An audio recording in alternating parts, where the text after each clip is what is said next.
All right, everyone. We'll get started. Thank you. Thank you to everyone who is joining us today and spending your lunch hour or whatever with us in our AI Lunchbox series. My name is Tom Kane with Center for Applied AI at UMBC Training Centers, and I'm delighted to introduce my good friend and colleague, Liam Eklund, who will be talking about Google Gemini. And I'll just start it off real quick, Liam, by saying it was just a little more than a month ago that Google rebranded what a lot of people knew as Bard to Google Gemini, and in particular the paid version, Google Gemini Advanced, their best model to date. So thanks a lot, Liam, and I'm looking forward to the talk here. Awesome. Thank you, Tom. I appreciate that intro there. So, as Tom said, my name is Liam Eklund. I'm an instructor here at Training Centers and with the Center for Applied AI. So we're going to talk about Google Gemini Advanced today. As Tom mentioned, it does derive from Google's original AI known as Bard. And wait, that's the last slide in my slideshow there. That's wrong.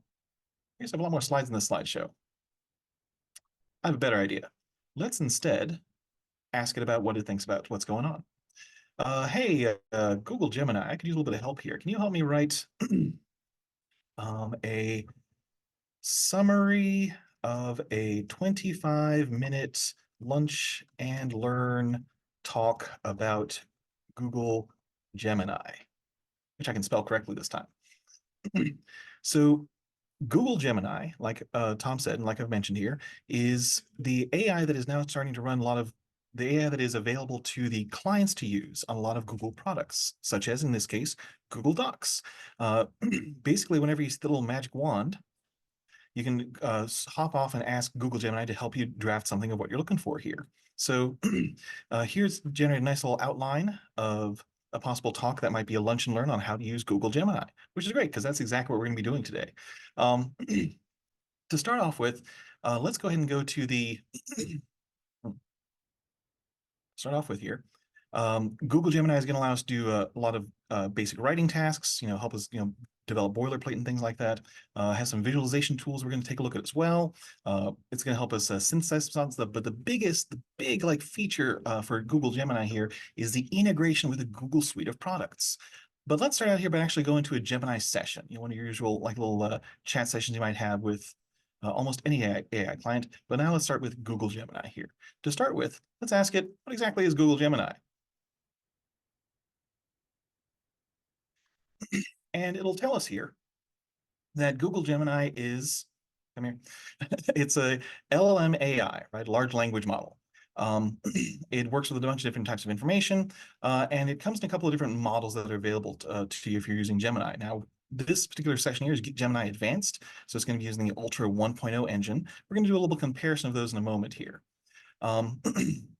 As mentioned, this originally was, Google Bard, but now has been rebranded as Gemini, and also has the Gemini Advanced, as well as Gemini Advanced, which is a slightly different product with a slightly different engine underneath it. So first, let's find out what exactly the difference is between Google Gemini and Gemini Advanced here. So let's ask Google once again, what is the difference between Gemini and Gemini Advanced?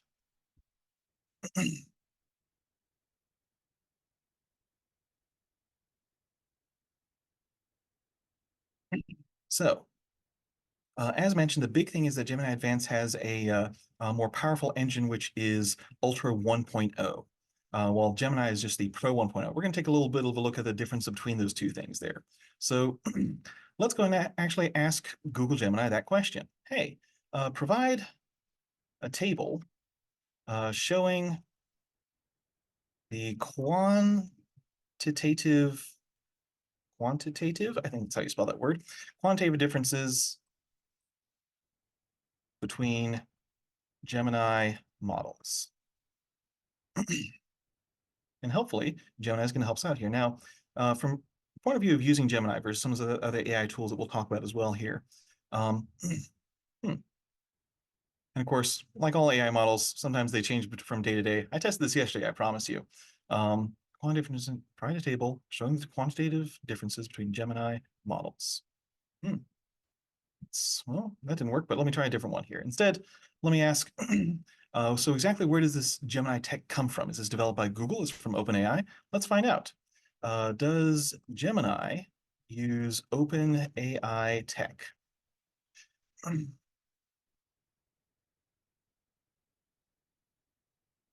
The answer is no here. So Google Gemini is its own engine developed by Google here. It's not using ChatGPT, it's its own thing. Like I said, it's the Ultra 1.0 engine, which we saw mentioned a little bit earlier there. The LLM that's using is Ultra 1.0. It's developed by Google. You can ask, of course, or you can ask Gemini, of course, to provide a little bit more information about that specific engine underlying it there.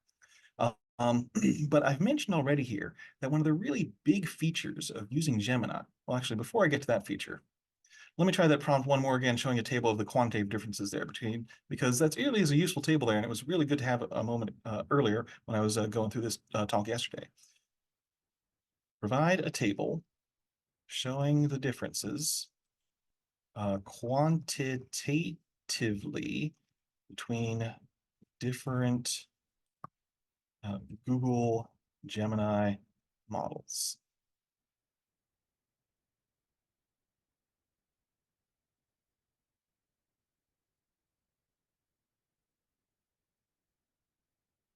That's a little bit better there. So now we can take a little bit of a look at the difference between the various entities here. So you'll see that the Ultra has like a trillion parameters. I think this table might be a little bit off here. But as with all AI tools, they're going to be basically try and predict what the next likely word is. Then sometimes they'll get their answers a little bit wrong. We do have to vet them, like any AI tool. In this case, it's fairly correct that the Ultra 1.0 model, which is what's underlying Google Gemini Advanced, is pretty much the most powerful engine that they've got right now through Gemini. While the Pro engine is a little bit less powerful, and I don't remember there being a Nano engine there, but they're saying that's one on Android 14 there. So and one of the nice things about it is that when you're generating stuff with Gemini is that you can even see some of the code that it was using to generate these charts. Here I can actually see the Python code that generated that little data frame that we saw a little bit earlier, that table. So there's a lot of cool tooling and availability and visualization that you can do with Gemini here. But as I mentioned, the really killer feature here of Google Gemini is this integration with the general Google suite of tools. Let's take a look at that. But before we get there, I promise we're going to get there. Let's take a little bit of a look at Gemini's pricing models. Once again, I'm going to ask Gemini to help me out with this task here. What are Gemini's pricing plans?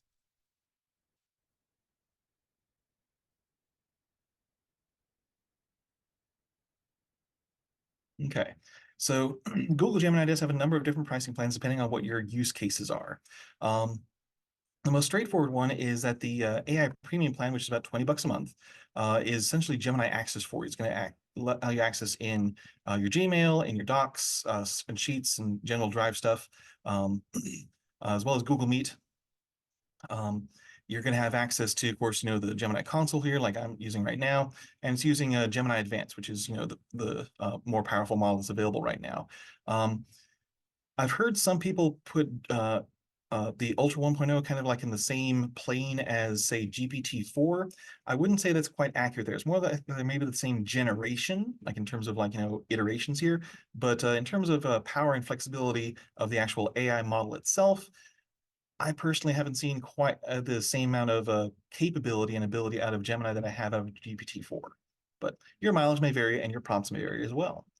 If you already have Google Workspace accounts, maybe through your business, you can get Gemini as a business or enterprise account for a slightly larger cost per month per seat. But of course, it's going to have access to more information that it'll be able to generate stuff with for you.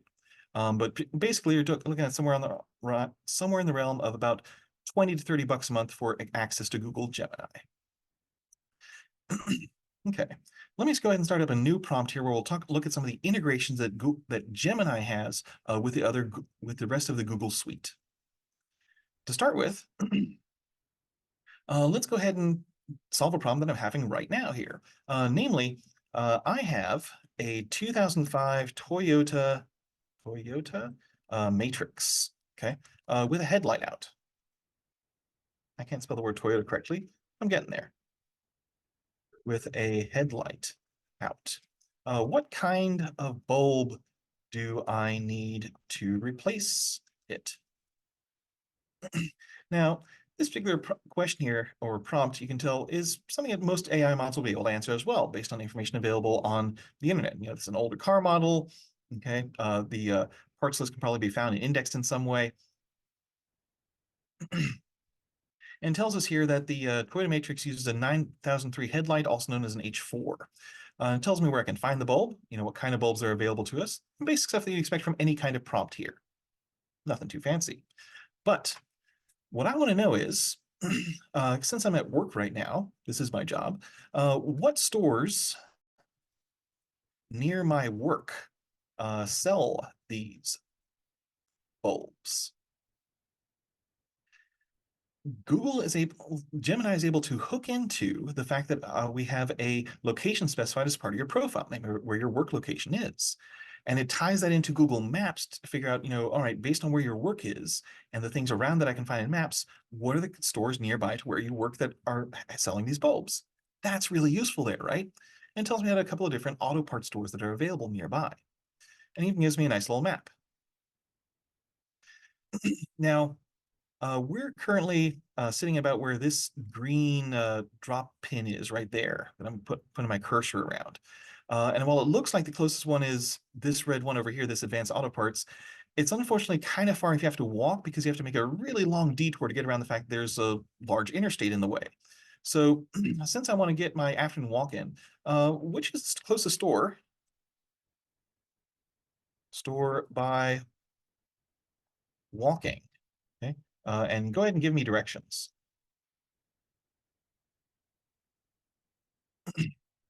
Here we see more powerful integration with Google Maps and the fact that AI is able to, parse out my request. My understanding here is saying, I could find the closest one, but I really want to find the closest one by this specific mode of transport, namely walking. And it'll tell me that the closest one is actually a different one, which is about 3 miles away. It'll take me about an hour to get there.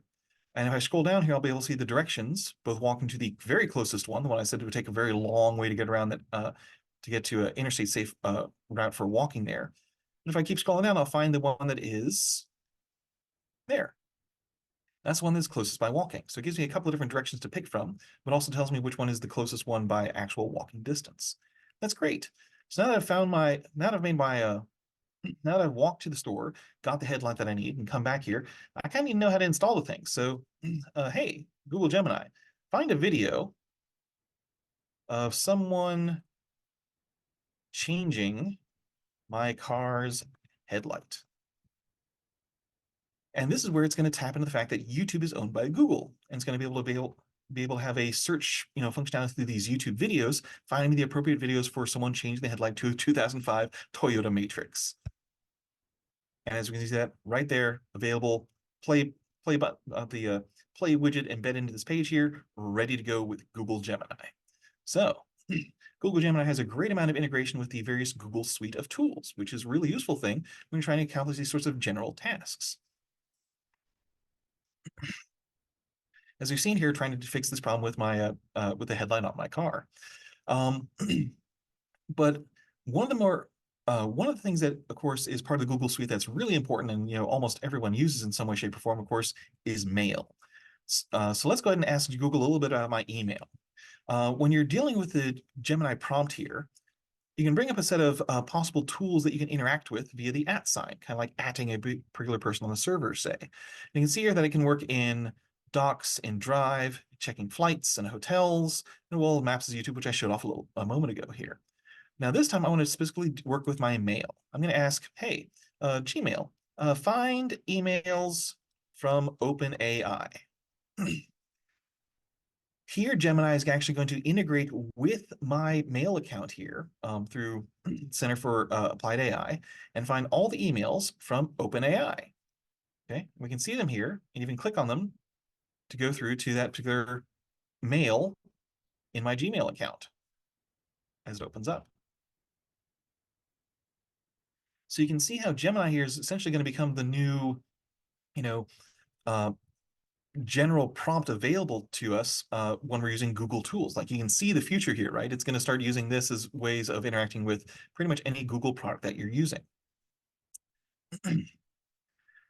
Even better, it can do analysis on my email that would take me a long time to write a program for. It can do much more easily. For instance, how much have I spent on how much have I spent on Hacker AI this year?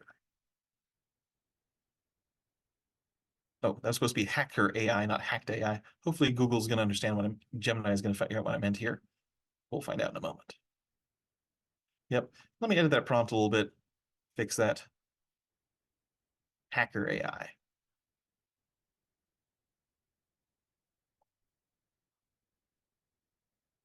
Now it's going to scan through my workspace, scan through my emails, look for anything that looks like a receipt, and it finds that we spent about 40 bucks based on the receipts available in my email. Okay, so yes, it is actually scanning through my email, finding out useful information, extracting that for me, and doing this, summary task, which is one of those things that AI, of course, can really excel at in certain cases. This is awesome. This is really helpful here. Um, so the other major tool that I want to show off here in terms of Google Gemini is some of the integration that we have with Drive, with a Google Drive, in other words, with our file system and the various tools that are part of the Google Office suite. Namely, let's go ahead and take a look at the spreadsheet here. So let me go ahead and open up a new tab here. We're going to make a new spreadsheet.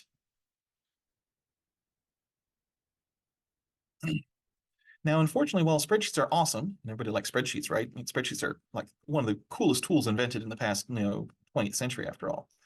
Um, the Google Gemini integration with spreadsheets here is not quite up to the level that I'm really hoping it could have been by the time of this talk here. But it does allow us to essentially generate kind of an initial view of stuff, kind of like a template to start with.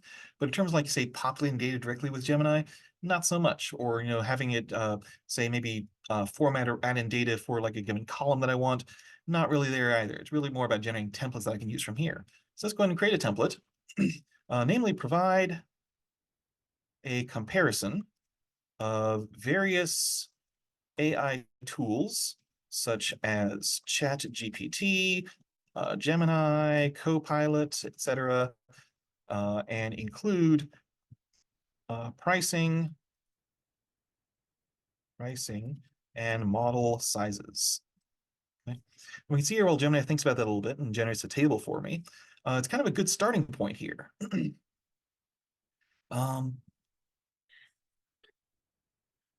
We can see here it's going to generate this for the various AI, models that we have here: Copilot, Gemini, Replica, Character.ai, along with a number of available things to start with. And we can use kind of a starting point here for building a summary of these various AI tools.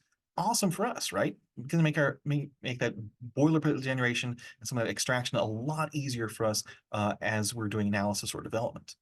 So we're getting a little bit low on time here, so I'm going to create one more Google document here. Pardon me. I'll bring this up here. Oh, I had an earlier document. I probably should use that one. Oh, well, I'll just create a new one here. That's fine too. Namely, go ahead and help me write a. Oh, come back here. Help me write a numbered list of questions to ask at a lunch and learn about Google Gemini Advanced.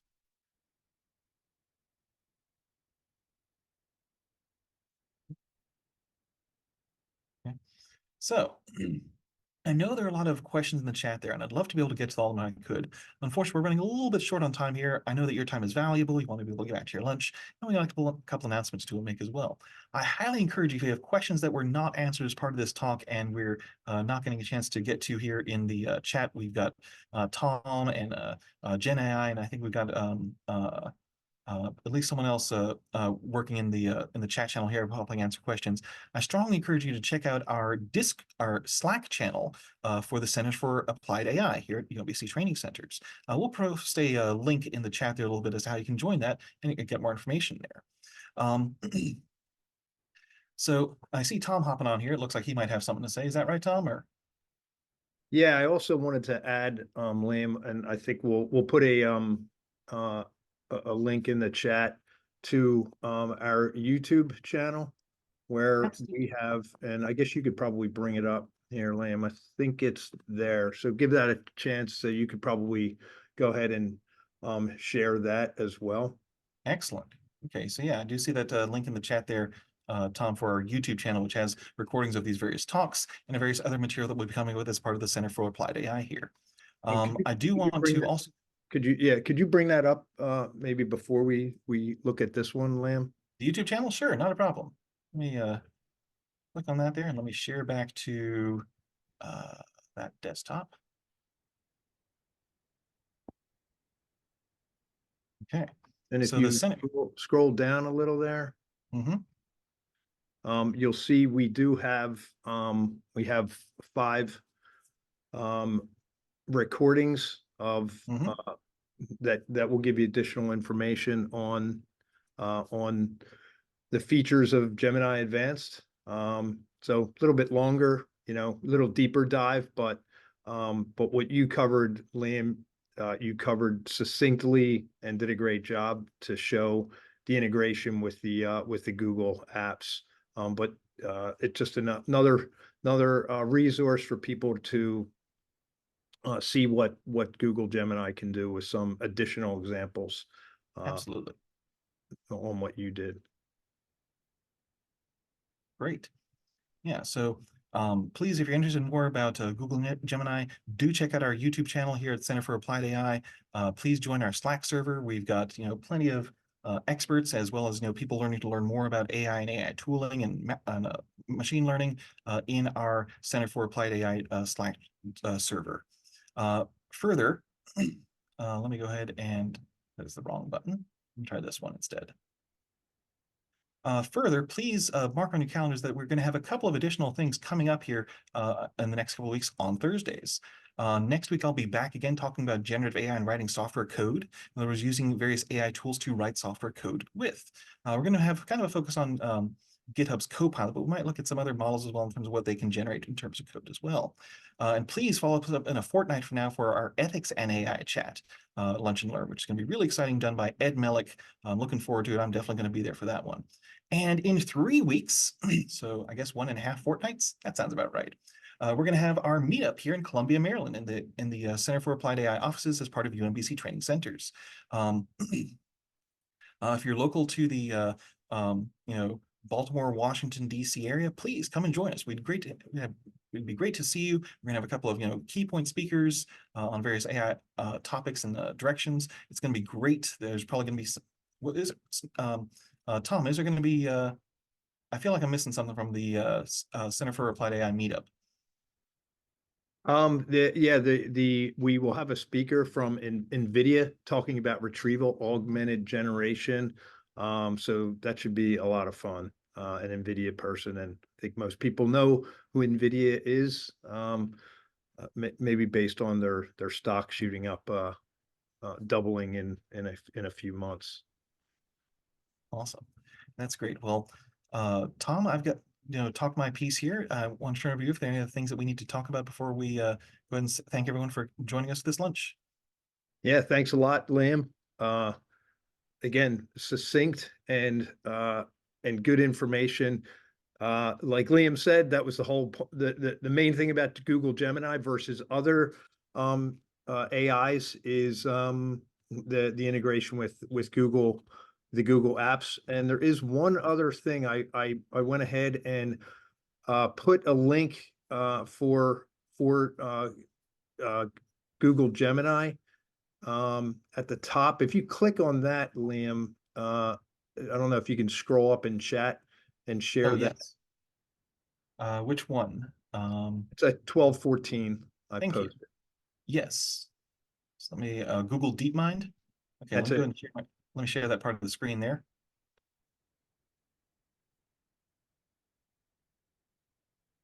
So this is just the direct chat with Gemini availability for the if you don't have a subscription yet. Is that it?